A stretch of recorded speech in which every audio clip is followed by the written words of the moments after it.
We are here with Washington State women's basketball head coach Kamie Ethridge.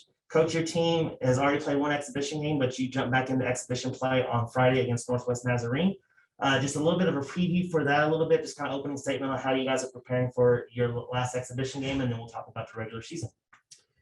Yeah, just we're really just thinking about ourselves right now. I mean, I know we will focus a tiny bit on our opponent, Northwest Nazarene, but really it's so much bigger than that. We have to get ourselves just prepared, look at some things that we did maybe poorly in the last game in practices, and again, just try to work on our fundamentals, work on us, because we're going to play some great teams early in the season, and teams that we don't know much about, so we don't exactly know what people will run. And that's the interesting thing about playing these exhibitions and then those early games is, San Jose played 4 games last year, lost a lot of players. So it's probably good to put your kids into some situations where they really aren't getting to scout. They're not getting to spend a lot of time on, actions that the other team is going to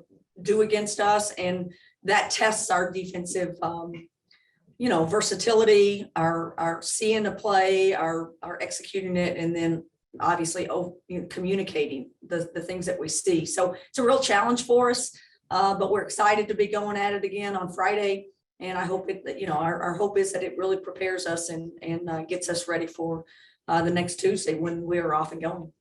And speaking of next Tuesday, it is the 2021-22 regular season opener against San Jose State here in Beasley Coliseum. Fans are going to be allowed to come back into the Beasley Coliseum for the first time in well over a year. How excited are you and the team just about hosting the home opener, getting back in Beasley and seeing fans in the stands again? Yeah, I mean, it's so exciting. I think I downplayed a little bit because I never know if anyone's going to show up. I know it's still a difficult thing for people to do to show their vaccine and their cards and still continue to mask indoors and just really appreciate the fact that people make the effort.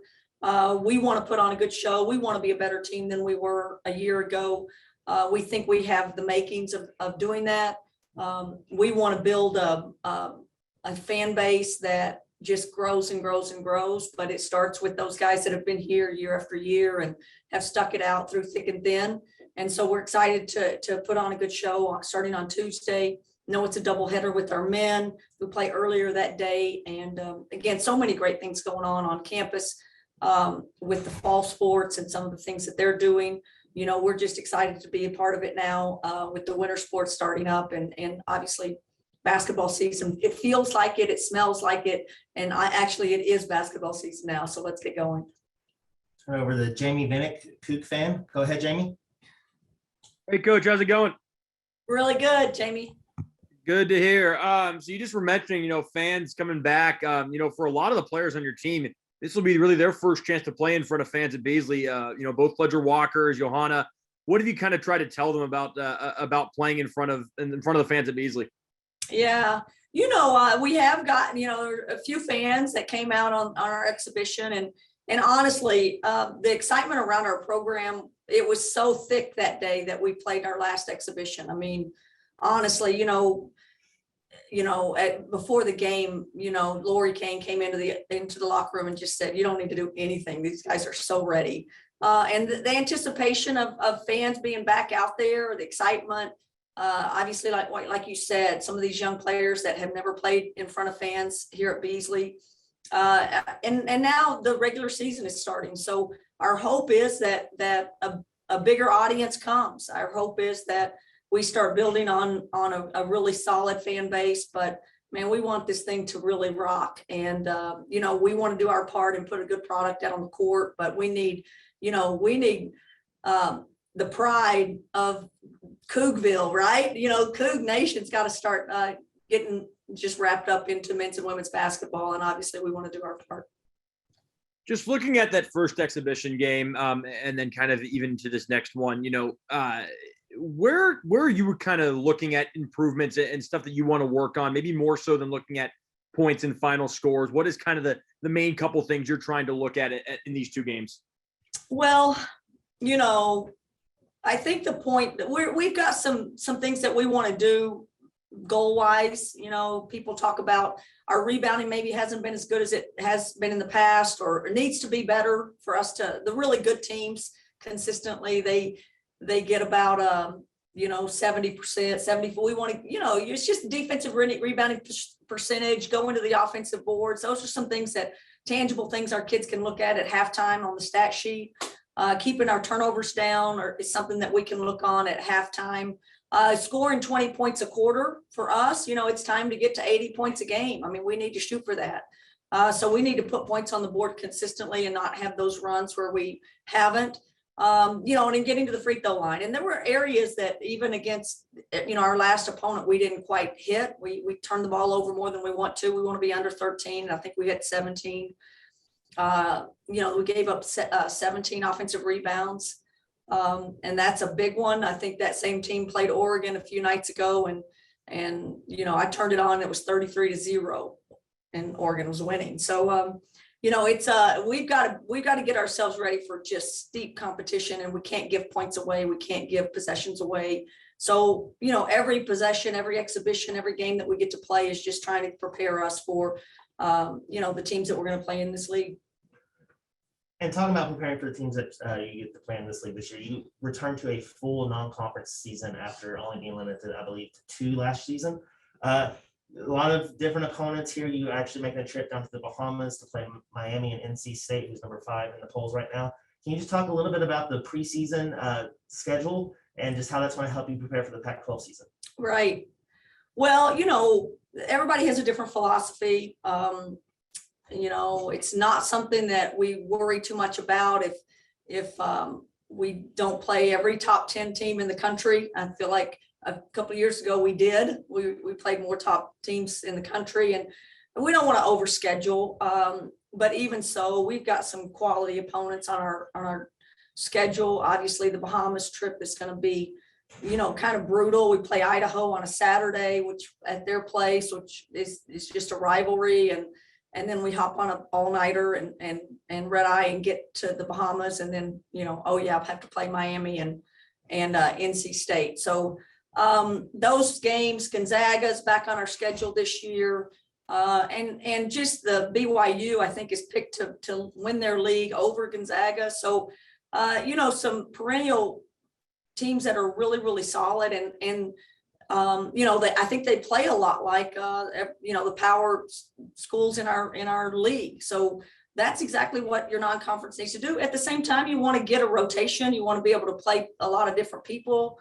I don't want to run my 5 starters to death early on. So I've got to find a rotation of players, and that keeps us consistently in how we score, and keeps and not, again, get away from those where we've had some runs where we didn't score. We've got to find a better consistency of scoring the basketball throughout our non-conference schedule. Speaking of scoring, you returned over 90% of your scoring from last season. You have one of the most experienced teams in all of NCAA college basketball this season. You're the only team in the Pac-12 that returns 5 starters that started 20 or more games last season. With that heap of experience, how is this maybe different from other years at this point of the year compared to maybe a roster, even as in last year, you had a Johanna, Charlize Crystal came in brand new. So how is that experience and just having some vets on the squad this year helped you help you prepare for the season going forward? Well, I think anytime you bring experience back, it's a great thing. And then on top of that, really talented players and great competitors. And I just think, our team is just building better habits. We put in a great summer of the work ethic, really intentional habits, really intentional fundamental work. And it's made us better. I think our not having Charlize and Crystal, who were with their national team all summer, forced some of our guards that don't usually handle the ball as much to really handle the ball all summer and preseason. So Grace Sarver benefited from that. Johanna really benefited from that. And that'll help us a lot in our ball handling and giving us some depth in that spot. So, I just feel great about the work ethic and the commitment level that we have in our gym. And obviously we have 5 starters back, but you know, and you kind of know what they're going to bring. We've talked about Bella. I think she's going to be way improved, but I'm really excited about the depth that's behind those five starters, because I really think we're prepared that we don't have to depend on any one player this year, and that we can spread it around. And, you know, that goal of we need to be harder to guard, and maybe some goals that we need are 4 and 5 people in double digits, you know, double figures in scoring. And there were too many times last year where we might have 1 or 2 only. And it, honestly, in all 4 years I've been here with the dominant players that we had before. So we need to spread it around a little bit, and I think we're better prepared and have just the depth that we need to compete at a high level. Jamie Vinnick again. Go ahead, Jamie. Coach, you mentioned Grace, you know, getting a chance to work on her ball handling skills, and we saw in that first exhibition that she was kind of running a lot of point. Is there an effort to kind of get Charlize in more off-ball situations so that when Crystal needs a breather, that Grace kind of comes in and runs point? It is. I mean, obviously, I am worried about just a true point guard behind Crystal. You know, and that I think will be solved a little bit when we get a mid-year transfer in. So we'll talk about that another time. But in the meantime, I've been unbelievably happy with Grace, with Johanna. Both of those players have taken on a big load, and you know, so much so that when Crystal came back, she's kind of given it to Grace. So they'll be on the same team, but she'll have Grace run it because she thinks Grace has a more comfort level even running the point. So I think it makes Grace more versatile for us.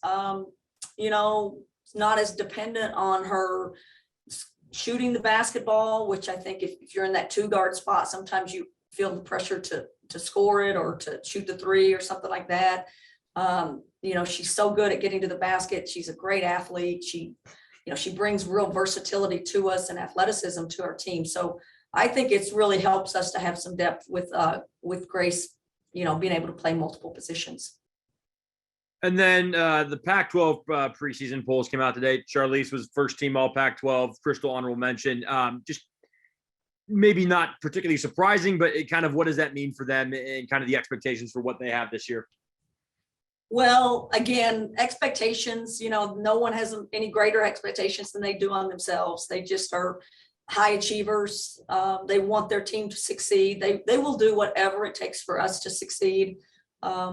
You know, we've studied ourselves a lot and what went wrong last year, and maybe how we can and again, I always go back to the offensive end, you know, how we've got to score the ball better against, you know, the best teams in the country. I think there's some things that they're doing better than they did a year ago.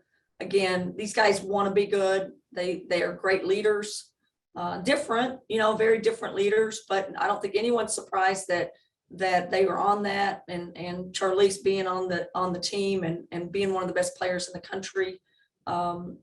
But at the same time, I think they're excited about the people around them, because I think we have a chance to these guys will make other people better. And that's the beauty of great players. They're not just great players in and of themselves, but they make other people better around them. And I really do think this team's going to they're going to take their lead, and they're going to follow after those two. But and that gives us a lot of confidence, because there's one thing that I know for sure is that I can count on Crystal and Charlize Ledger-Walker.